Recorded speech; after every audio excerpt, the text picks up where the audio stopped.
And we are back. We finished the Battle of the Traitors. Onif's Ekkilizing. Where's Alette? Shouts Ivor. Every time, the caravan just moves a little bit. Like, Rook just got stabbed and fell down the road. Move. Alette just got stolen. We just finished a big battle. Move. Where's Alette? Shouts Ivor, tearing through the nearest bandit, but you've already hobbling deep into the woods where they disappeared, ignoring the battle raging behind you. In a haze of pain, you think you've lost their tracks. Then you hear Alette screaming in the distance, followed by silence. You tear through the trees. In a small clearing, Alette lies back against a tree. Her hands and clothes are covered in blood. She stares vacantly ahead, unblinking. Oh god, she killed him. Beside her is the body of Onif, arrow buried in his right eye, as if placed there by her hand. She looks at him, says, in direction, says, at Onif, I killed him, she says. Yep, that's the one thing she really didn't want to do. Alette, are you alright? You cringe as much from the pain as the appearance of Alette after a bloody struggle with Onif. No, I'm not hurt. I had no choice. Dad, your chest! You're bleeding! Suddenly she's at your side, putting pressure on the wound. I can fix this. Where's my needle? Oddleaf? Anyone? Ivor, I found them. Just as your sight goes black, you see Ivan, Ivor, and Alette standing all over you. He's going to make it? Your eyes open to the sound of Alette's voice. Normally a wound like that, I only hope I did enough. I'll survive. Dad! Alette stops herself from hugging your bandaged chest and pulling your head into her instead. The words come out easier than you expected. Oddleaf? It's a good thing Ivan was here. She's going to pull through, though it was a nasty wound. Oh, thank God. I've managed to kill most of this traitor's son's bitches, and the rest fled into the woods. There were a lot of people I couldn't save. You did everything you could, Ivan. Nobody expects you to raise the dead. Ivan frowns deeply, putting a hand to his forehead. Why did Onif do this, Rook? He was talking to you right before it happened. You thought my leadership would get us killed. Utter bastard. All this time, we had no idea. Ekkil killed half a dozen of Onif's men by himself. He told me Onif was running Frostfeller the whole time. Wait, what? He left Frostfeller behind when he saw a better opportunity. Guess that relationship is over. Ekkil was always just the barking dog you put in the yard to find out who your enemies are. Great. So no accident Onif went after those of us from Skogir. He must have thought with us gone he'd take the banner and the rest would fall in line. Or at worst they'd take all the supplies for themselves and leave the rest as dredge bait. We have to be more careful. We can't just let anyone join the caravan anymore. Yes, we can! Nothing changes. You're a better person than I, Rook. None of this changes the fact that Bellower is still out there somewhere following us. That swamp around Seagull might buy us time, but we've got to keep moving. Your body aches all over, but Ivor's right. The road calls, the caravan is already sitting to pack can up. So how many people did we lose? Morale's already garbage as it can get. I will trust Ekkil more, I suppose. Fine. Yay, Oddleaf's alive. Gil is proper dead, though. Oh no. How many days do people need rest? Again, I just looked at this. 2 days, we'll rest 2 days, get morale a bit better.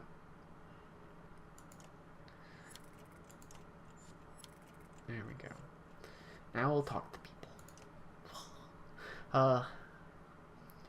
Look who it is, not dead.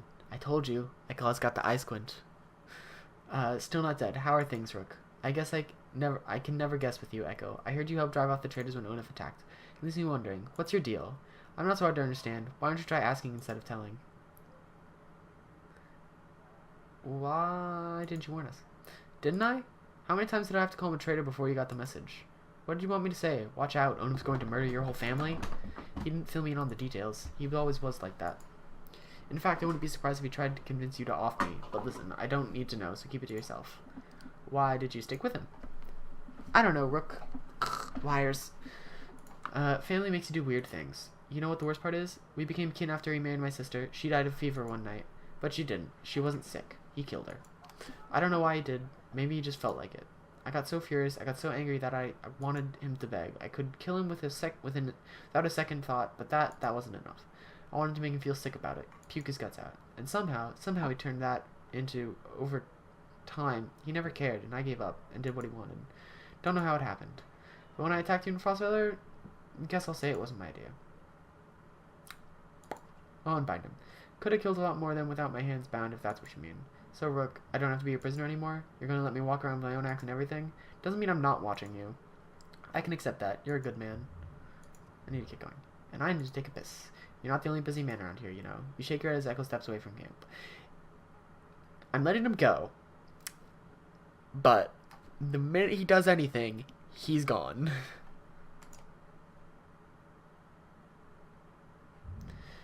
Let's talk to Oddleaf. How is the wound? You notice Oddleaf winces as she rises to greet you. It's doing a lot better. When I saw it happen, I thought for sure, well, I'm glad you're... You would have missed me, Rook? She smiles. Without Ivan, that's all you could have done. Instead, you'll have to put up with my crap a little longer. Still aches like you wouldn't believe, though. Oh, maybe you would. I heard you took a stabbing yourself. I guess things could have gone worse. How are you doing? I think we literally just asked that. I'm doing alright. Sometimes it's lonely since my husband died. I guess I'd say it's more like being alone, even surrounded by all these people. Not like I don't have enough to worry about, though. I'm glad to have a let around. And you, Rook. What do you think about the caravan? You mean, should we start kicking people out? That's a tough one. Usually I'd be the first to give you a dirty look for suggesting it. On the other hand, I got a sword in my back. I'll leave things for a long moment before sighing. Don't send anyone away. Just make sure nothing happens to Alette. We'll let you get some rest. Okay, thanks. I'll take you up on that. You know, you're welcome to keep me company. When I'm a little more awake, I mean. I'll talk to you later. Oh, let's get going. Bum-ba-dum-ba-da. We survived. Hooray. Day 128, and that's, I think, the closest we came to actual death. Even when we were starving, we were still safe. It just kept picking off nameless clansmen, fighters, and varls. Someone's been taking extra goods from supplies, a concerned woman tells you. Counted these up myself yesterday, no mistake. This keeps up, we'll all be starving before long.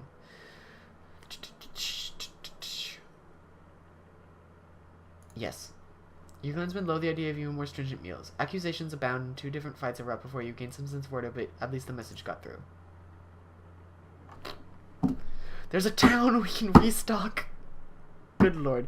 I don't like being under 10 days of food. Because mostly everything's like a weekish away. Ugh. This is what I get for power leveling everyone in the beginning. Money's troubles every other day of the week. The villagers here are completely oblivious to the destruction that is going on. All we've seen is some dark figures far off, they tell you. Aside from a few young families, they're reluctant to pick up their things and join you. Oh, okay. Not even a choice. They just join us. Let's see. +3 will per kill? Oh my lord, that's good. Unfortunately, no one can use it but Ivan. Just 1 armor.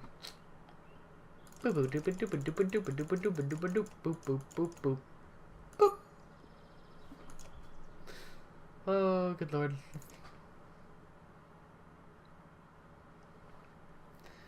How far away are we from Arbor? I still don't know where. I know we're going to Arborang. Arborang is the eventual goal. That much I do know. So Reynevik started out as a battlefield and the gross is transformed to farmlands, peaceful towns where the godson of Bjorulf, god of the drink, seems to still have some influence over the fertile fields that yield a potent harvest, which gets sold to every corner of the land. Reynvik's brewers, it said, are half the reason anyone still goes to Boersgard these days. So we're going to Boersgard, and then we're going to Arborang, I guess. I think that's the map. Oh boy. Onwards.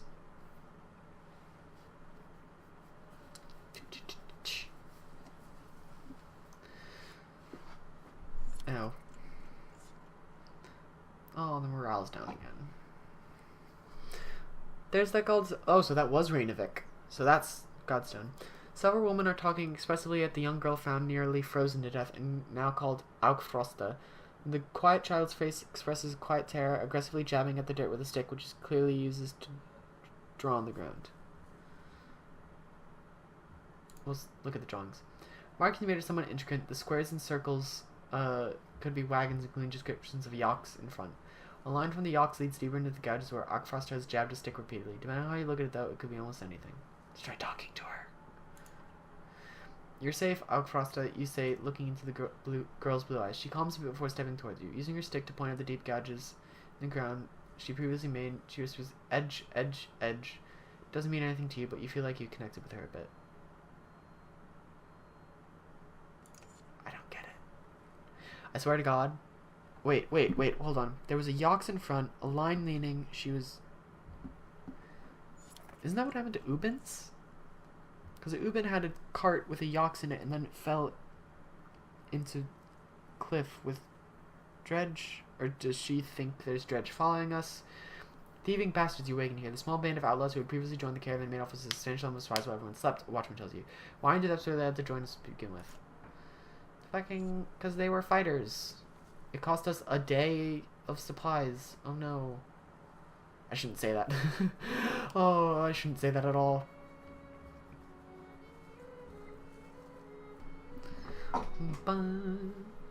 We made it to the godstone of the god of drink. Got like trees climbing up it.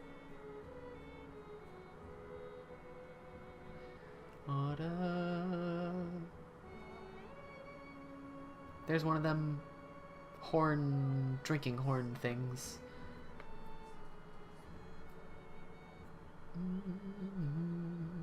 I like the music in this game. Let's see what this godstone is to offer. The imposing godstone of Bjorulf approaches. His severe visions makes it feel like he's watching you even now. The caravan spreads out, happy to be free of the confining forest out in open fields. Hogan pulls you aside to show you some red berries growing on an ash tree that looks like it was chopped down long ago. These shouldn't be growing here, he says excitedly. I haven't seen these in a long time. He and Moon go busily about collecting berries. In fact, in honor of Bjorulf, some of the caravan crack kegs of mead and wine before anyone else can stop them. To the only god that matters, they shout. Everyone drinks and you're glad for the merriment. I want to inspect the godstone. You look up at the godstone. Bjorulf's head surrounded by images of casks and drinking horns. Though he was always depicted as being stern, Bjorulf was one of the most popular gods of men in Varl, the one who taught them how to brew. It seems like more than coincidence that the long fields around Bjorulf's stones have always been excellent for growing anything you could need for a good drink. Look at them berries. What exactly are these? Asked Hogan. When I would travel to Boersgard with my father, sometimes he'd buy us a few of these. Couldn't be a luckier find. See for yourself. You try them out and you can feel energy returning to your tired limbs. Not taking a few more would be wasted opportunity, you figure. As the hour becomes late, the caravan is eventually ready to go back on the road. The day by Bjorulf's stone is one of the few memories that hasn't been tarnished by the specter of bad fortune, you think to yourself.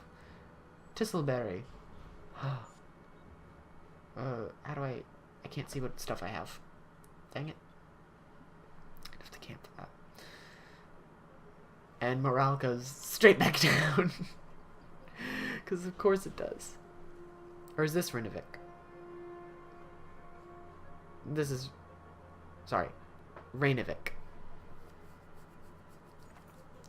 No current tales of glory will lift the spirits of the caravan. In the north we have times like this, says one of the varl. The other giants grin, raising their tank to the horn. Skål, they shout and make a short work of their drinks, explaining that each person takes a drink when someone tells a story that is more miserable than the last. Others join them for the second round and meet us past your way.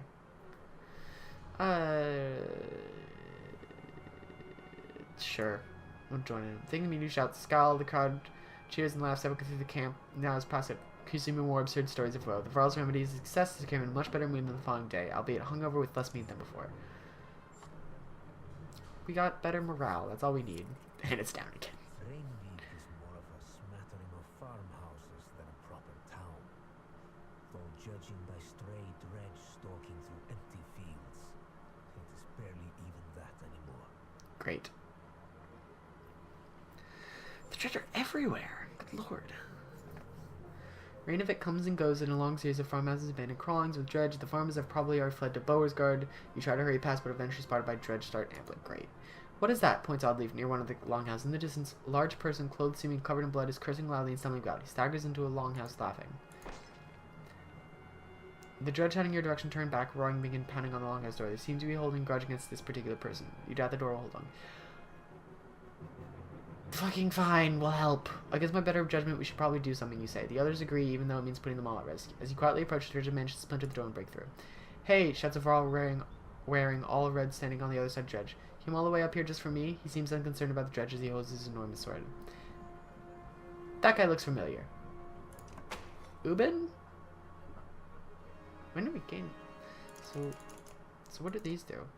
Tisselberries, an addictive berry found 2 will per rest. Bloodshed coins. Silver brooch, 1 strength resist. Scarlet feather. Farthing gold. Okay, I guess you're required. Yeah, okay. Rook. Ivan doesn't do much. I'm sorry. Nid, Alette. Fine, Ivan. What does Ekkil do? He's a grudge wielder.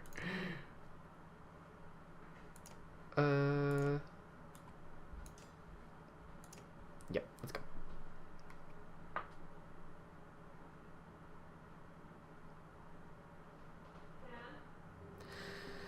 Okay.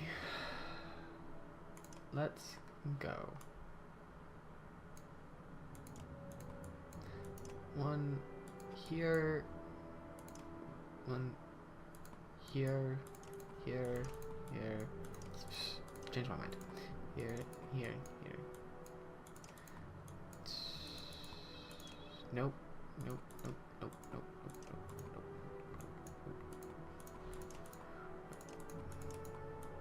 Nope. Boop. Oh shoot! Can you go far?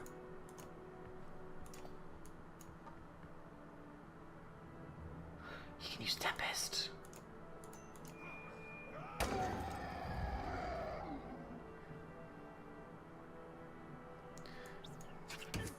Of course. Why wouldn't he go for the archer?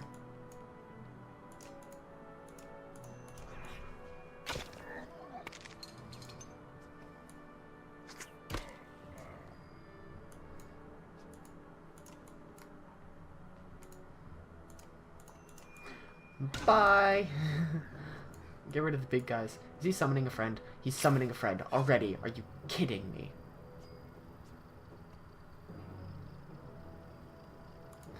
So what does your special do?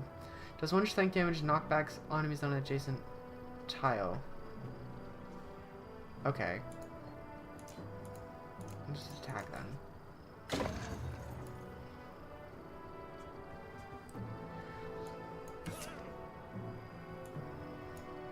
Is there any point? No, she can't. Okay.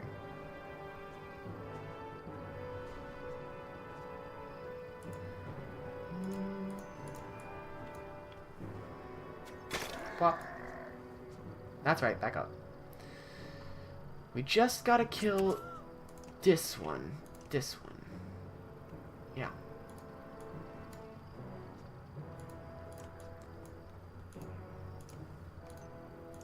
And bye.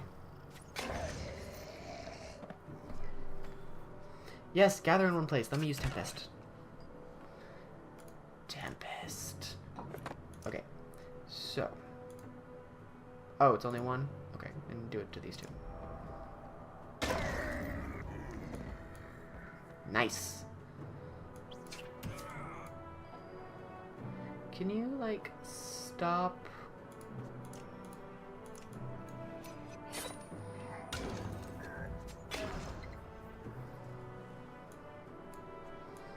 No, what am I gonna do? I can... Okay, we'll kill you. Bye. You're still undamaged, because of course you are. I can't actually do anything. So, we'll go here, and we'll have you kill him. Grudge wielder. Such a great name for a class.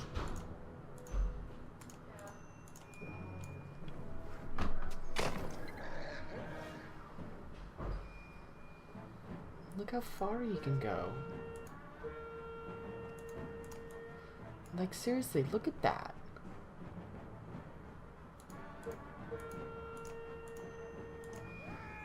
Boop! And he's almost dead right off the bat. Jeez. Stop it. We might be able to actually get out of this with no one being injured at all. Imagine that.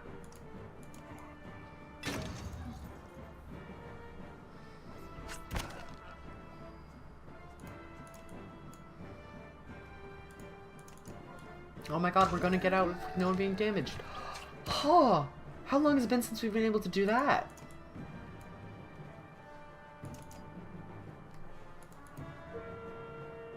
Really? There's no... damn it.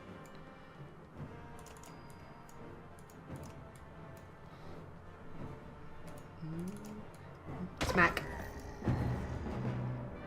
I like like this guy. This guy's a good guy. Renown grows. I can replace him with you. You know, Ivan. Oh, never mind. Nid got injured. Well, that's a shame. Ugh. Welcome to my mead house. Sigbjorn's House of Mead. Wasn't expecting Varl this far south or this drunk. I can see that. There are people huddled in the corners of the mead hall looking on with uneasiness. Who are all these? Who are you people? No, they're friends. They made this place. It's not really mine. You lured Dredge back to a room full of unarmed people? What is wrong with you? Come on, I saved everyone in here. They shared some fine drink. The best drink. Wait, I was saving your ass. Remember that part? If you knew you'd come up here, you could have told me. What do we do with this guy? Anyone is welcome to join us. Yes, I like him, how he fights. Townspeople show you a huge stack of barrels filled with quality meat and help them haul back to the caravan. I'll miss this place. Good memories. Sweet. With some help, you gather at the cask of meat and head back to the caravan. Sigbjorn and the others survivors in tow. The caravan gives a boisterous varl a large berth they set up for Boersgard. Quack. Blah. And that's where we're going to end it. We'll manage some I'll manage some heroes, and then we'll come back next time.